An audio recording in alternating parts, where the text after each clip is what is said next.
2 days after I separated from my wife, she kept calling me to come back home. I told her that I was out of town for work and we needed to separate at least till the baby is born. My plan was to pick up my things after my current field assignment is over. At this point, I still pick up her phone calls and we are still on speaking terms. We spoke on the phone concerning her affair and she would never admit that she's having an affair and still gets angry when I bring it up. She said she doesn't even understand why I'm separating from her because she hasn't cheated on me.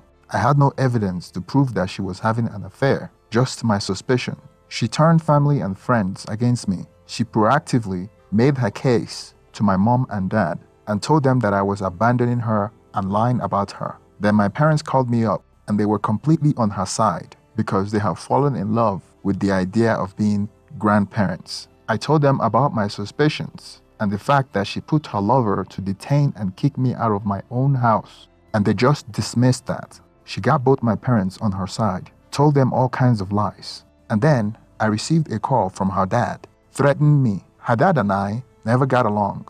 I hanged up the phone on him because I can't stand him, and he never liked me too, and that's okay. Like father, like daughter. We have 3 close mutual friends, and she called them first, crying to them, and the fact that she's pregnant caused them to sympathize with her. Everybody seemed to dismiss my concerns that she's having an affair. They thought that I was lying and that she wasn't that type of girl. I have already spoken to my lawyer to weigh my legal options against the police department because I was illegally detained and thrown out of my house, even though I was the one that was assaulted. And the policeman filed a false police report against me. Over the next 2 weeks, we went back and forth over the phone until we smoothed things out. She managed to get everybody on her side, including my parents. I had no evidence of an affair, only suspicions. At some point, I even started doubting myself. During the time we were separated, my neighbor kept an eye on my wife when he was home. He said the cop's car never showed up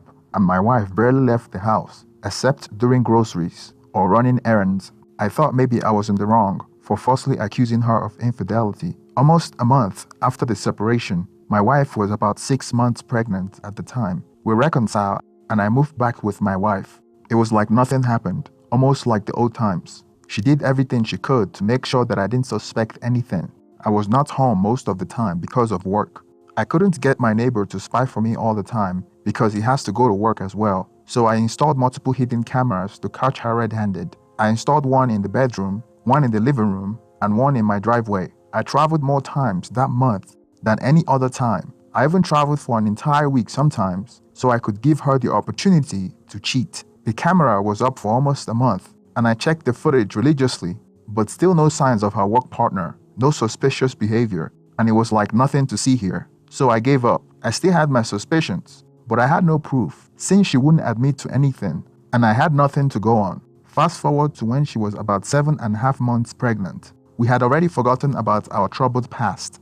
During this period, I reduced my travel region to just local so I can spend more time with my wife. I was spending more time with her now because she was almost due to give birth. Most of the time, I noticed that she was always texting on her phone. At first, I thought it was her friend and parents, so I paid no mind, till it started to bother me because it got to a point where I couldn't even enjoy my time with her without someone texting her phone. The most suspicious thing was about how she answered her phone, the way she smiled and chuckled and tried to hide it like she didn't want me to notice. I didn't think a woman in her condition would cheat. She was almost 8 months pregnant at the time. One evening we were watching TV and her phone text notification came up. She picked it up and walked straight into the bathroom. It was so obvious that she was hiding something. I reduced the volume of the TV and went closer to the door of the bathroom to see if I can listen to her conversation. But all I heard was her texting. That was when I started suspecting that something wasn't right. She had an iPhone that needs fingerprint verification, and we don't know each other's password. So I waited till she fell asleep. When she slept, I used her fingerprint to unlock her phone. Then I quietly crept to the bathroom to read her text. The last number she was texting was named Sophie. The strange thing about the caller ID is that there's only one text message from Sophie saying sweet dreams. Seemed totally innocent, right? But how is it that you have been texting in the bathroom for almost 30 minutes to one person and the only text message visible was just one phrase from that person that says sweet dreams? The caller ID that texted her before Sophie was almost 3 hours ago, so the only person she had been texting was Sophie. So right then, my spider sense was up again, and the only rational answer to this is that she deleted the text message to hide evidence. I felt sick to my stomach at that point, knowing that she's up to her old tricks, or maybe never stopped cheating but took it underground. I copied Sophie's number down and slowly crawled back next to her in bed. I barely slept that night. The next day, during lunch break, I went to a payphone and called the number. I already suspected that it was her patrol partner, so I acted like I was a utility company by mentioning his name, and he said, "This is me." All my suspicion came back, and I knew I wasn't crazy. When I returned home that day, I didn't really have any energy to confront her at this point because I was exhausted, plus she's due to give birth. I planned on leaving her after the baby was born, but every time I look at her with her pregnant belly, I feel so attached to her and want to spend the rest of my life with her. I didn't understand why she can't just be loyal so we would make a perfect family. I wanted to ask her why she wouldn't stop chatting up her patrol partner. Why continue to lie and torture me so much? I was visibly depressed and anxious about the baby at the same time. A few months later, she gave birth to a baby boy. It never came across my mind that the baby wasn't mine. I thought the baby looked like me, and at that age, it's really hard to tell. It is anybody's guess. After she gave birth and was discharged from the hospital, I allowed a few days to pass before I confronted her about the text messages, and she lied that it was a female friend of hers. Then I told her that I called the number and her patrol partner picked up. She denied it. Then I told her to open the text and dial the number on speakerphone, and she refused. So I decided that I've heard enough of her lies. I told her that I'm sick of it, and I will move out of this house again. She pleaded with me, then she admitted that it was her former patrol partner and that she hid his name because he continues to keep in touch, and she didn't want to seem ungrateful by ignoring him.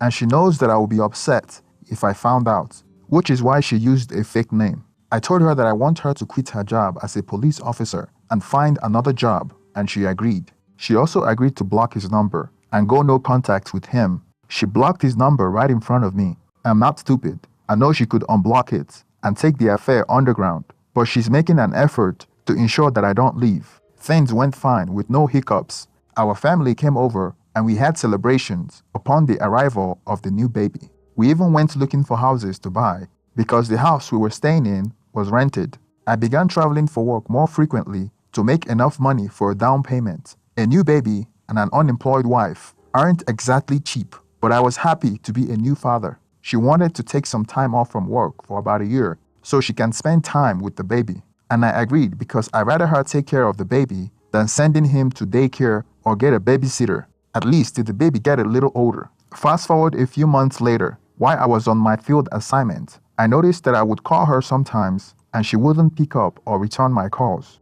I would call her in the evening when I know she should be home, but she wouldn't answer my calls. She's unemployed and does nothing but take care of the baby, yet she wouldn't pick up the phone. I asked my neighbor, and he told me that my wife doesn't spend most of the time at home when I'm gone. I thought she was up to her old tricks again, and there was no way she would admit to anything unless she was caught red-handed. So when I returned home that week, I bought a GPS and installed it in her car. I wanted to know where she was taking the child to whenever I'm not home, and why she wouldn't answer my calls for hours, and the unexplained time she goes missing. I told my boss that I want only local jobs for the rest of the month. That way I can monitor the GPS. I told my wife that I will be traveling out of state so I can be able to follow her to wherever she goes when I'm not home. And sure enough, the same day I pretended like I was going out of state, that evening she drove to a particular apartment that I wasn't familiar with. It was a gated apartment, so I couldn't get in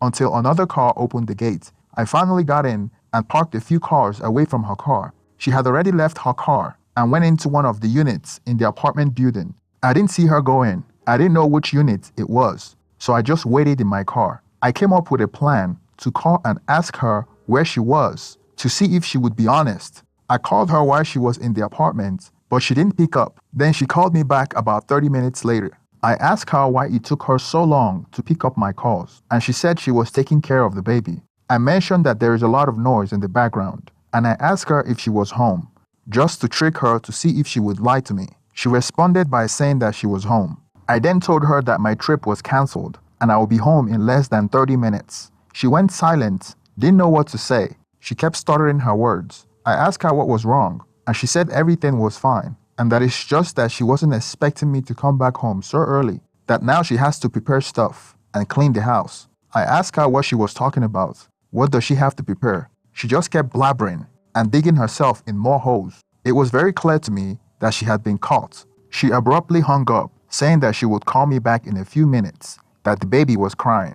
About 10 minutes later, I saw her rushing out of the apartment. She had the baby swing in one hand, and on the other hand, she had the baby bag. And guess who was behind her, as if he was the father? She opened the trunk of the SUV, and her former patrol partner was right behind her. Obviously, she was still in contact with him, and she didn't block his number. He was carrying the baby like it was his. The man has his own family and 3 kids, and had a house with his family in the suburbs, and it looks like they rented an apartment just to see each other. Nevertheless, I knew something was up. The way he was carrying the baby made me question the paternity of the baby. I couldn't take it any longer. I immediately got out of the car and confronted them. They were both shocked to see me there. I told her that she shouldn't bother coming back home, and that I have caught her red-handed, and they both should stay in their little apartment. She didn't apologize. She didn't say anything. She just hurried into the car because they have been caught. They got into her car and sped off the apartment parking lot. I immediately got into my car and called her stupid dad. I told him what just happened, and I told him to his face that his daughter is a harlot, just like I predicted. I told him that I don't believe the child belongs to me, and that I'm getting a paternity test. I told him that the baby belongs to a man with 3 kids and already married. I will admit that I did lose my cool, but I have no regrets. This woman has been playing with me for years. She has been lying to me and gaslighting me for years. I have exposed her and smoked them out of their hiding place like rats. If she doesn't want to be with me, why didn't she just leave me alone during our separation? Why did she manipulate me and everyone around me to get us back together? I went home and she wasn't there as expected. The next day she called me crying, telling me that she didn't do anything wrong, that she needs to come back home because of the baby. She told me that the baby stuff like milk, bottle, clothes are at the house, and she needs to come back home because she feels restless and the baby has been crying. I told her that she's free to come back home and that I am leaving because I don't think the baby is mine, and I am getting divorced for good this time. She responded that the baby is mine, that if I deny my child, I will regret it. I told her that we need a paternity test, so I know that the baby belongs to me. I told her that obviously she didn't block her former patrol partner, and she can't lie and tell me that there's nothing going on between them. She came back home with one of her female friends. Apparently, she was afraid that I would do something to her, and she know that if she brings her former patrol partner, that things would escalate. So she brought her female friends with her. That day, I ordered a DNA kit online and overnight it. I refused to speak to her that day. I gave her the silent treatment, and she kept telling me to talk to her with her friend present. I didn't speak to her because I might get emotional. I had bonded with this baby. Everything the baby owns was bought by me. So I know myself enough that if I attempt to speak to her, that I would start crying, because it was difficult to me to imagine that the child might not be mine. When the DNA test kit arrived, I couldn't find the chance to get the baby alone in order to get a swab, because she was always with the baby. Her friend has left by now because she saw that I was no threat. It wasn't until the 3rd day that we started talking. I only started talking to her so she would allow me to carry the baby, even if it was the last time. I really love kids, and I wanted to be a father. At the time, I wished the baby was mine, and I hoped the paternity test would prove it. I was able to get a chance to collect some genetic material and ship the sample without my wife's knowledge. When the results came back, I was in another part of the city for work. I was able to view the results online, and I'm really sad to say that the baby was not mine. I sent the result to my parents and blamed them for doubting me. I was not shoving it down their throats because I wish I was wrong. I also sent the result to her father to remind him that his daughter is a tramp. My wife was the last person that got the result, and she didn't get it from me. After all she put me through, she must have known that the baby wasn't mine. We don't have any property together, so it shouldn't be a long drawn-out divorce. According to the law, I am the legal father of the child because I was married to the child's mother when the child was born, and I signed the birth certificate. I have to go through the court to terminate the parent-child relationship and support obligation and terminate the marriage as well. I called a lawyer to get my wife served as quickly as possible. Update: it's been 14 months since I divorced my wayward wife, and a lot has happened since then. I moved away from the city I grew up in because I was constantly being harassed by police. I filed complaints twice and sued them twice, and I won one case, but the harassment continued. So I decided to move out of town because I'm always traveling for work. I wanted to move to the countryside because I like hunting and camping. Half the time I'm away for work, so it doesn't really matter to me where I live. Plus I bought 9 acres of land to hunt and camp when I'm not running around the country working. What transpired after my wife was served at my house when I was out of town was total pandemonium. She kept calling me, but I refused to answer her calls. 2 days after she was served, I came back home with a U-Haul to move out my things. She was home when I got there and tried to stop me, but I only took things that were mine and left everything that we shared. She knew I was done with the marriage, and everybody now know what kind of person she was. She can no longer go around manipulating everybody because they all saw the paternity results. After I finished packing all my things, before I left home, I told my ex-wife to allow me to hold the baby for one last time, and she did. I really wish that I was the dad, and I loved the child. When she saw me holding the baby, she started crying, saying she was sorry for everything. I immediately gave her back the baby because I was about to start crying as well. I didn't want her to see me cry. I was able to move in with my parents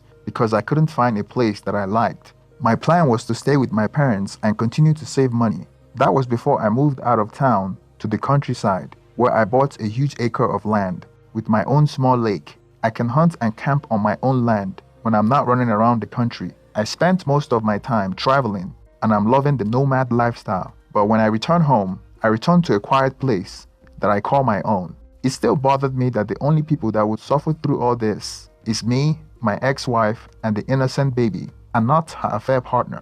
Although I can't say for sure that he is the father of the baby, all circumstantial evidence prove that he is. The fact that they have been working together for over a year and seen each other for almost 2 years now, and the neighbor caught him coming to my house, presumably to bang my wife. They got exposed, and he rented an apartment to meet up with my wife. I gathered all the evidence, including the paternity result, to expose him. I wanted to find his wife and send it to her. I subscribed to a paid service and was able to locate where he lives and the identity of his wife. I located his home in the suburbs and waited till I was sure he drove to work and his wife was home. So I went and delivered the package. Then one evening, when I was coming back from a friend's house, I got stopped by a cop. I wasn't speeding or had violated any laws, so I was curious why he stopped me. When the patrol car pulled me over, at first I thought it was my ex-wife affair partner, but it was somebody else that I haven't seen before. I haven't been stopped by a cop in years, so this was very random to me. He claimed that I was going 10 miles above the speed limit, and I disputed his claim. He gave me a ticket anyway, saying that I should appear in court, etc. Well, if you know the court system, you will know that it will cost you more to dispute a ticket, so I rather take the ticket and defensive driving to remove it out of my record, rather than wasting my time going to trial. Time that could be spent doing important things. I thought of it as a slight aggravation. Then not even a week after I got the ticket, I received another ticket for speeding again. I knew that I wasn't speeding. I knew what it was about. Police harassment. I was being targeted. This time I lost my cool because the police was knowingly taunting me. First, he asked me for my license and registration, and then he started asking me stupid questions, like if I have a warrant. After he already ran my ID and found nothing, he was also asking me if I stole the car. Then he got mad when I told him to his face that his questions are effing stupid. He ordered me out of my car. I refused and told him to call his supervisor, that I had done nothing wrong. He called for backup and they dragged me out of the car very violently and handcuffed me. I had laceration on my hands, bruised ribs, and back pain from police brutality. I spent the night in jail, and my parents had to bail me out. They knew exactly what it was all about, and I filed a complaint against the arresting officers. My ex-wife affair partner was smart enough to let others do his dirty work. My parents thought it was too risky for me to stay in that town, and I wanted to move out of the country. That was when I decided that I wanted to move out to the countryside, because the police here are out to get me. Literally. I was lucky they didn't plant any kind of paraphernalia in my car. Then I might risk false imprisonment and lose my job and freedom. So I'm not going to risk my livelihood for some G.I. Joe wannabe with a badge. I filed a lawsuit against my wife's affair partner for filing a false police report, sued the 2 police officers that arrested me for unlawful arrest, resulting in false imprisonment. Since it was a civil litigation, the burden of proof is on me, so I must prove that the claim against my wife's affair partner was under the balance of probabilities. I have proof that the arresting officer during my domestic violence case was my wife's former work partner. I have proof that I was the one that was assaulted by her and not the other way around. And also record shows that she didn't call 911, but called him on his personal cell phone number. I have proof of ongoing affair between the officer and my ex-wife. I have proof that the child isn't biologically mine. I was lucky to have won a settlement from the case, and the judgment was rendered against my ex-wife affair partner. Although the recent false imprisonment case was dismissed, and I'm going to run it back through the court again, I went back to the police department and filed a complaint against my ex-wife affair partner using the civil judgment. And the last I heard, he received a disciplinary action, and it will be on his record. Not sure what kind of disciplinary action took place, or if it was some BS in a corrupt police department, but I know that at least it will be on his record. The last time I heard, my ex-wife affair partner separated from his wife. I gave her all the evidence, and she got rid of him for good, which is why he's taking all his anger out on me, using the power of the law. I haven't spoken to my ex-wife since then, but I heard from mutual friends that she's back working at the police department. Unbelievable. And she's living with the affair partner in the same apartment that I caught them in. Within a few months after I moved out of the city, I started dating again, mostly online dating. I usually know the city I'm going to a week in advance, so I will set up online dates before I get there. I have been meeting women in every city I go to, and sometimes most of them are marriage material. I haven't thought about getting married again, and I may not get married again because I felt like I have wasted many years of my life being deceived and gaslighted. Thank you for staying to the end of this story. Please share your opinion on the comment section, like and subscribe if you haven't already. Thank you and have a wonderful day.